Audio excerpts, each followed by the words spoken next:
Oakley dokley, it says I'm live. Pretty sure we're live. So I've already got the chat popped out, and let me refresh. Hello, everyone. Greetings, salutations, guten. Get out of here there, sir. Let me refresh my page here, my my actual...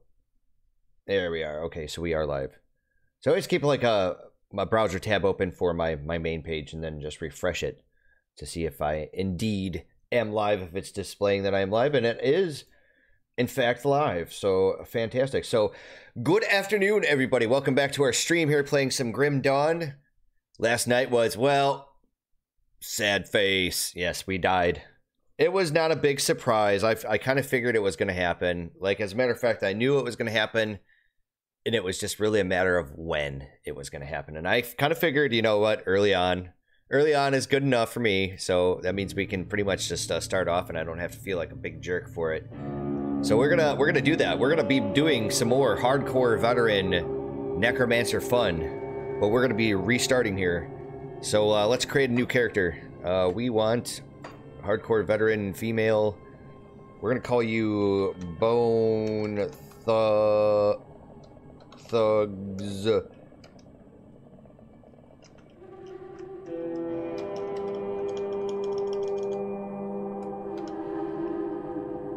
Oh, no way. Oh. Wow, I can't even get a hyphen or a tilde. So no, like, no punctuation marks whatsoever. You can do numbers. Wow.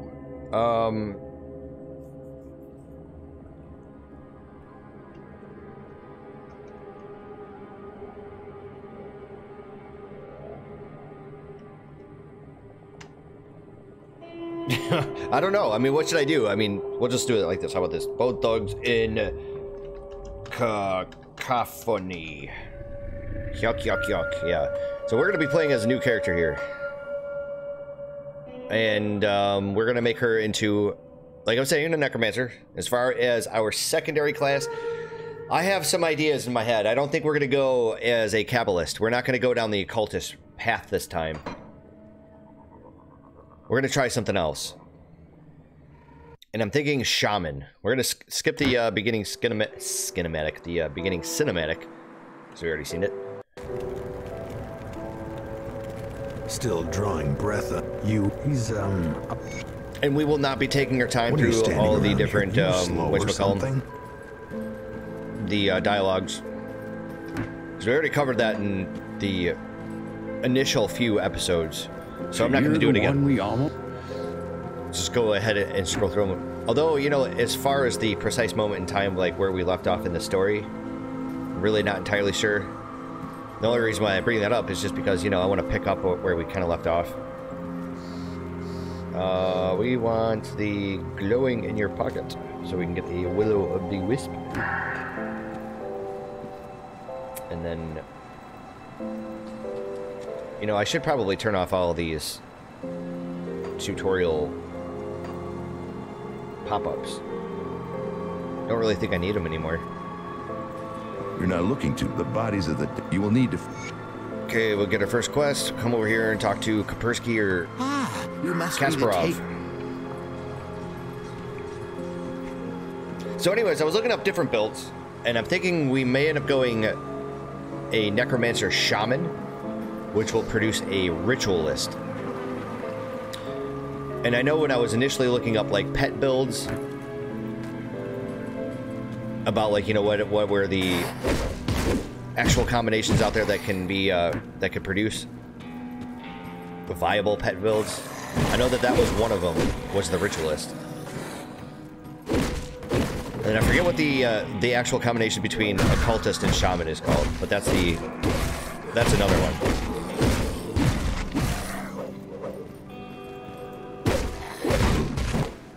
The reason why I'm choosing, say, like a Necromancer Shaman to do a Ritualist, the reason why I'm going to do it is because, if I'm not mistaken, I'm going to have to take a look at this once we level up, but I'm fairly certain that the shaman has quite a number of, like, I don't know, maybe like defensive buffs, like some actual auras. And I know that the shaman actually has the one skill, one of the 3 skills that are true default attack replacements. So there's that. But it actually has like auras and things, and I think some of them are going to be a lot more beneficial for us if we're going to be playing as a hardcore character, which we are.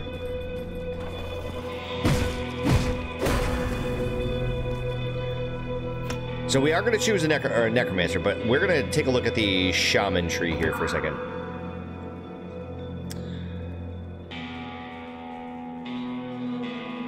Some of these things in here I'm not even really all that interested in, like that, like any of the AoE magic spells or whatever. I'm not really all that enthused over. So here's what I'm talking about. Here is the one skill that replaces your default action. Savagery.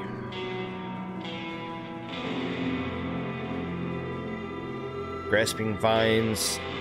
Okay, so here I remember this is the big one, is the Briar Thorn. And the whole reason why, because of the Briar Thorn, is because the health bonuses.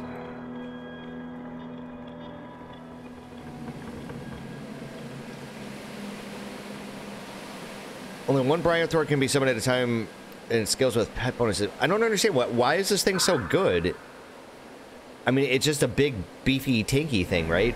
Because all it does is the physical damage. It does a shit ton of damage, true, but I got the impression that most people that actually did the build was because this thing actually gave off like some sort of like aura or something like that.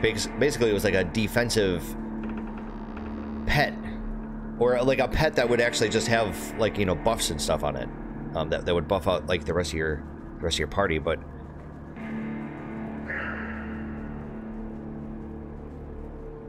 right here, emboldening presence. The Briarthorn is an imposing presence on the battlefield which emboldens its allies to fight with greater furiosity.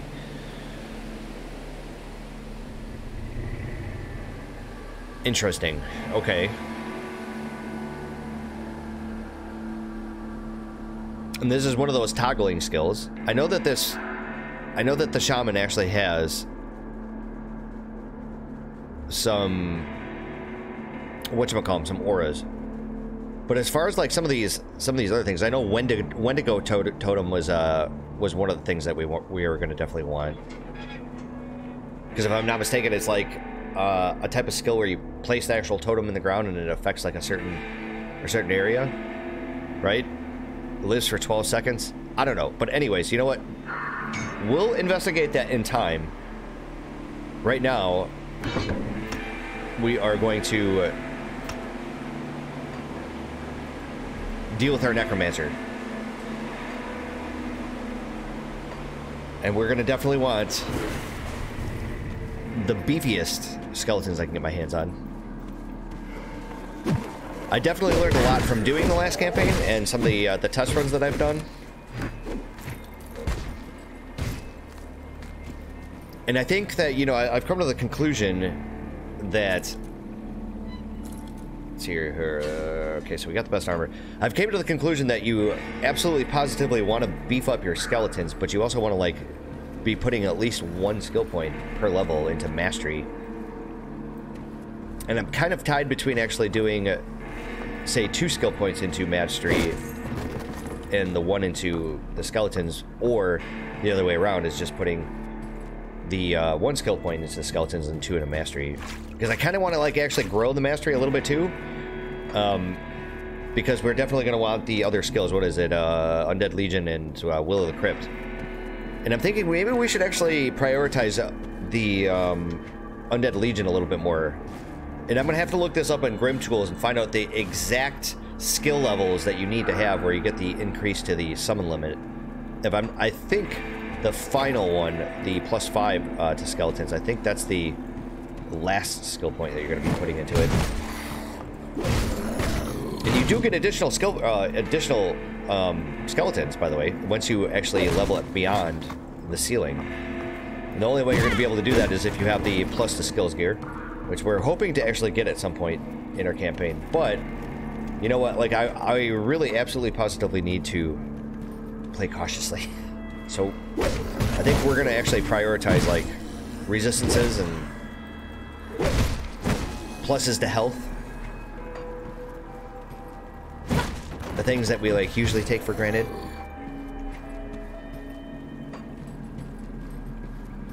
So normally I usually do a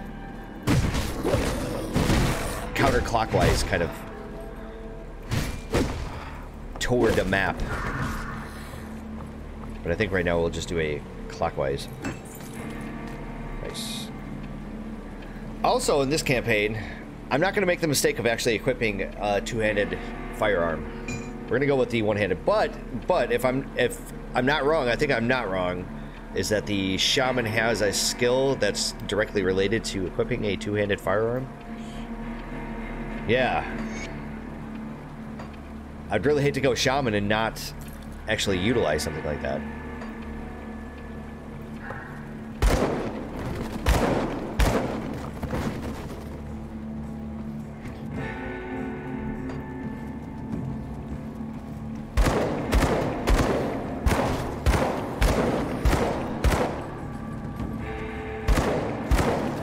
I think what I'm going to do in this campaign, instead of like taking my secondary class like the moment it's a possibility, the moment I hit level 10, I think I'm going to hold off. I think I'm actually just going to keep jacking up my Necromancer skills and my Necromancer mastery and work on that for a little while first before I choose a secondary class. Because I don't want to commit to something and then realize that it's just not really working out. And let me tell you something, the occultist Kabbalist build, there was nothing wrong with that. That was completely player error on my part when we died. I'm just kind of going with like a grass is greener kind of mindset here. If I were to go to the shaman route. Oh, no. I just want to equip them. The rifles and the shotguns in this game are just... they're brutal. They do so much damage.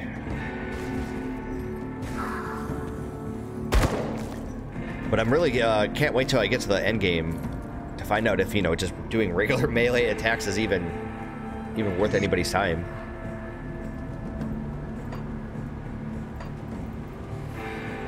Oh, oh, oh.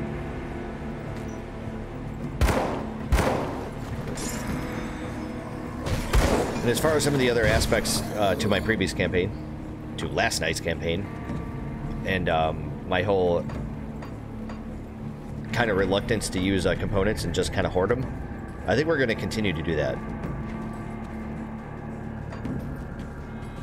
So, I'm going to have to do a little bit of backtracking.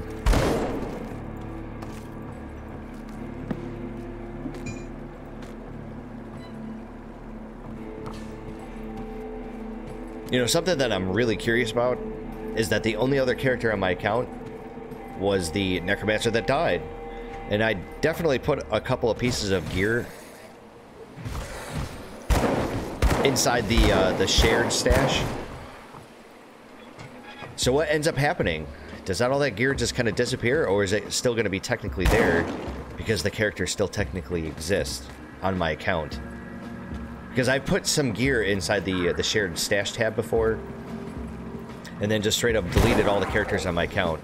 And if you have no characters on your account, all that stuff just goes bye-bye. Completely disappears.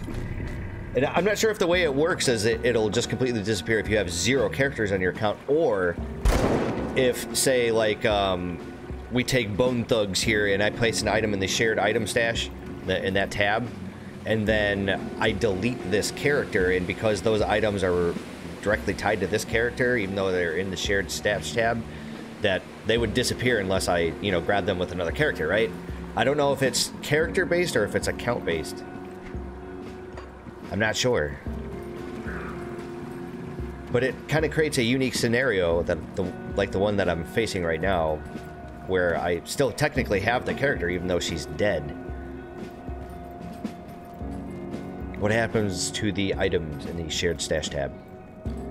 It's going to be a little while before we're able to actually find that out, because I haven't exactly reached the point yet where we're have safe passage into the jail.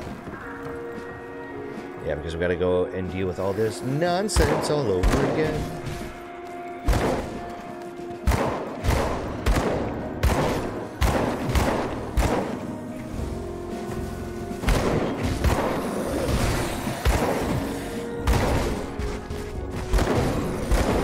It sucks. Keep pressing my right mouse button because that's where I had Curse of Frailty set to.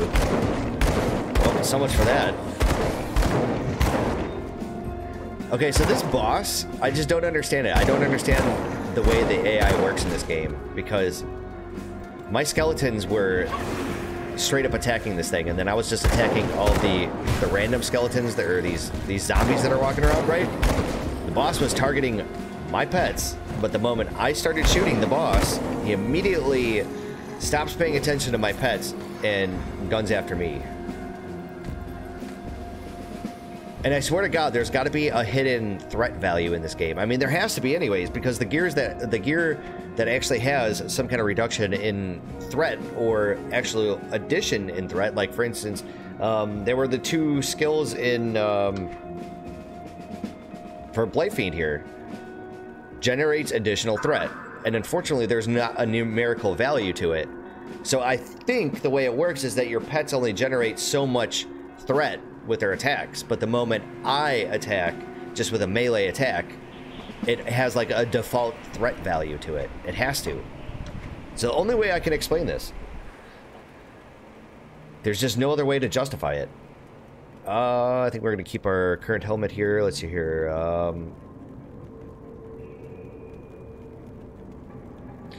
So this will give us +1 DPS increase, right? But Francis's Gun of Alacrity actually has the 8% chance to shoot a fireball. So I think that's kind of the X factor. You have to think about that when you're dealing with equipping gear that are really close. Numerically.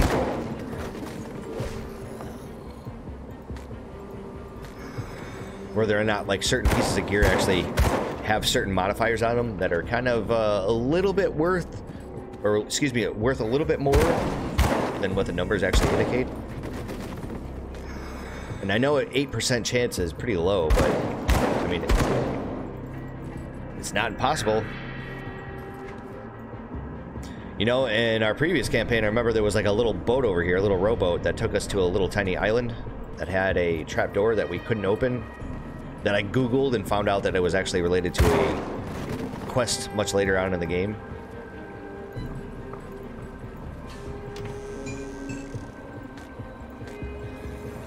Kind of wondering if I just like breezed on by that, or if that's just one of those items that's just random to games. Yeah, I have been paying attention, and this area looks pretty much very, well, I don't know if I want to, let's say, verbatim or completely exactly, but it does look fairly similar to my last playthrough. What I'm trying to ascertain is how much of Grim Dawn is actual RNG.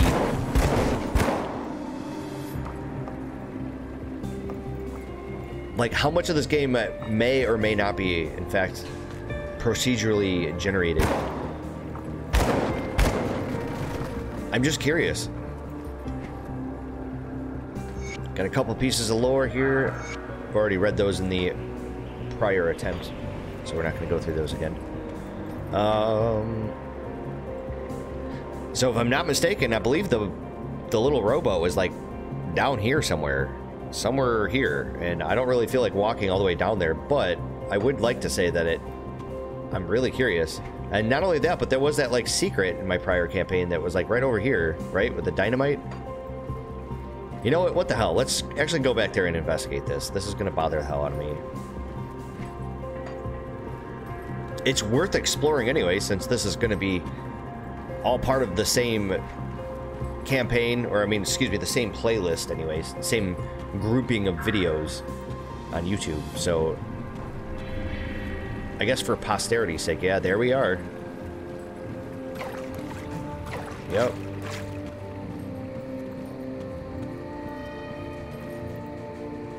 The exact same.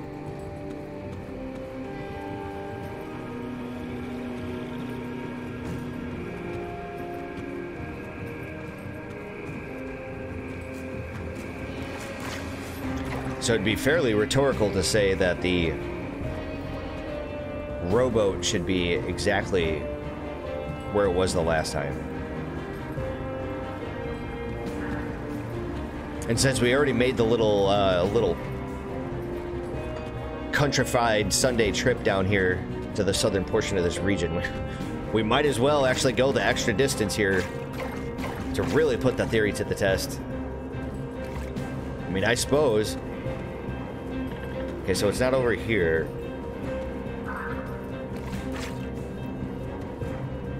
I don't know what's up with this. Here it is. There's a rowboat. But I'm getting some like really choppy frames per second. It's that the game just feels like have like almost kind of a lag to it.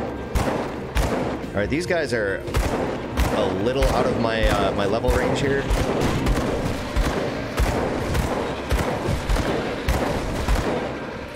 But we're making pretty good work of them. So I mean, it's not like it's impossible. We are gonna go back to town though. I need to actually count how much this crap that's in my inventory. See anything you like? Let's see here. Those were junk.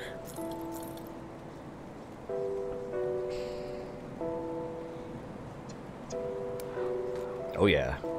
Wait, I can't, because I don't have the spirit, right? Wow, that's got 88 spirit's gonna be a lot. So even if I dumped all 3 of my attribute points into spirit, I still wouldn't be able to equip the damn thing.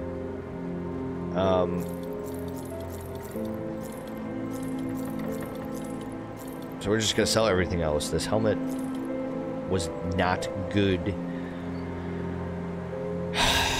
Don't have the iron bits to actually buy this scrap, which is quite unfortunate. See you around. But I do have to say, as a consolation, I mean, it's not like we have a stash to put it in, so we have to lug it around.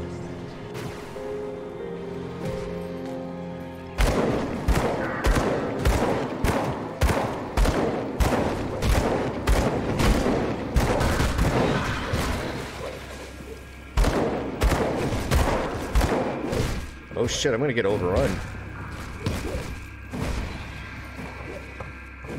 Oh my god. Oh. It's like, god damn it, I went down the damn wrong dock.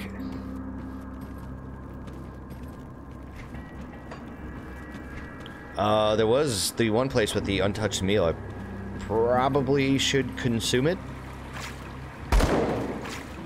We do have a little bit of a loss here on our constitution.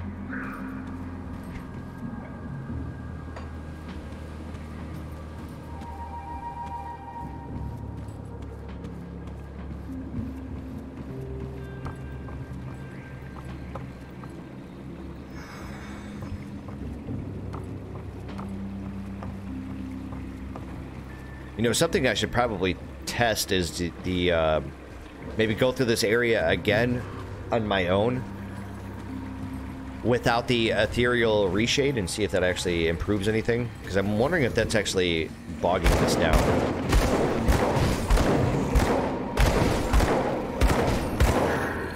Like, I could try, you know, just maybe adjusting a few things, making a few tweaks,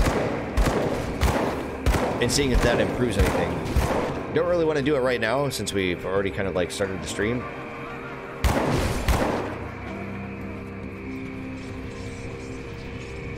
Okay. So we unlocked our first real world waypoint once again. Oh, and you know what? We actually gained that other level. Duh. So we need to be at level 10 for Undead Legion. So I'm thinking, why don't we do, say, 2 points into Ray Skeletons and 4 points into this, to our mastery.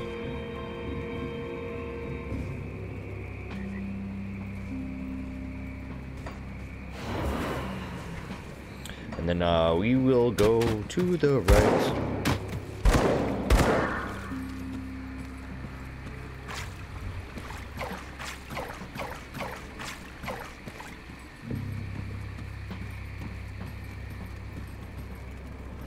Yeah, there's no reason for my game to be running this choppy. I just totally did a complete circle here like a dumbass. Yeah, I don't understand it. I don't get it. So either this game is really that demanding when you put it up to like its highest settings, its highest graphical settings, or I'm going to blame the mod. Or potentially both. That could be both. I don't know. I'm going to have to tweak it. Sit there and play around with the settings. See if I can't get something with a little bit more smoother looking.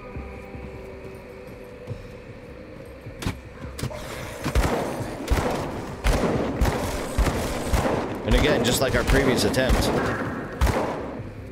the beginning portions of this campaign are going to be a little boring. Because there is going to be the monotony of watching me melee and watching a bunch of skeletons do my bidding. Not until we actually get into like the meat and potatoes of the our build, where we actually start to see the interesting stuff.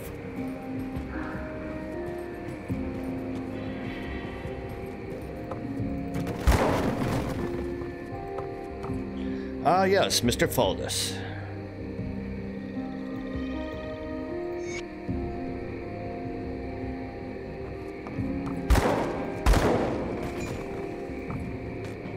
You know what I think I'll do?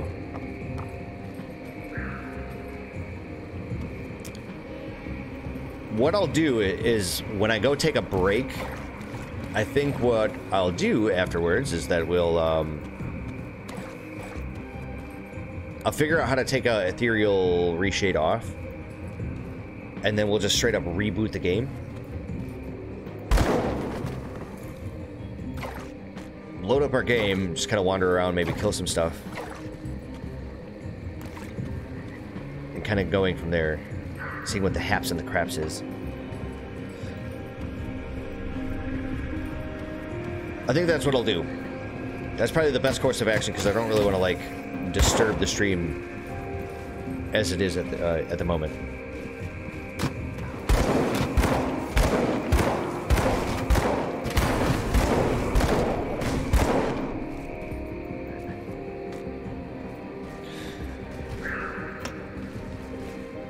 Alrighty.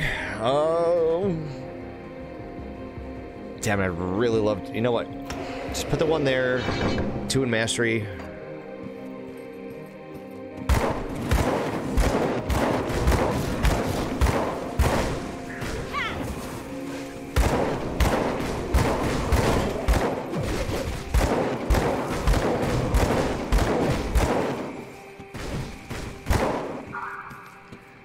And I think when we come back from break, what I'll also do is we'll take a look at Grim Tools. Because I'm really, really curious about the, what was it, the Will of the Crypt? Or not Will of the Crypt, Undead Legion. And then I need to, like, write myself a little note. Because I'm really curious to find out, like, how it scales. Because I think it was, like, level 2 or level 3. That's when you would get your... I think maybe it was level 3. You get the increase. But then beyond that, I think it might be like level 7 or level 9.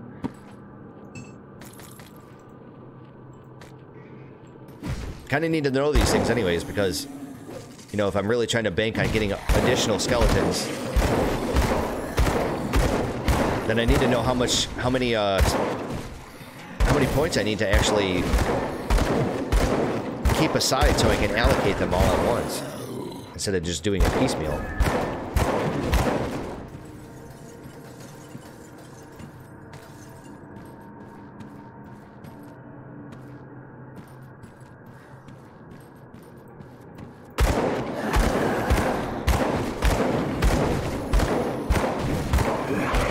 I have to say, man, skeletons are holding up rather nicely. Yeah, here we go again. I was sitting down here. Wasn't shooting the boss man. Because the fucking shot was sitting there, you know, basically hitting off this cart over here. There's like no audio-visual feedback, so you don't know what's taking place.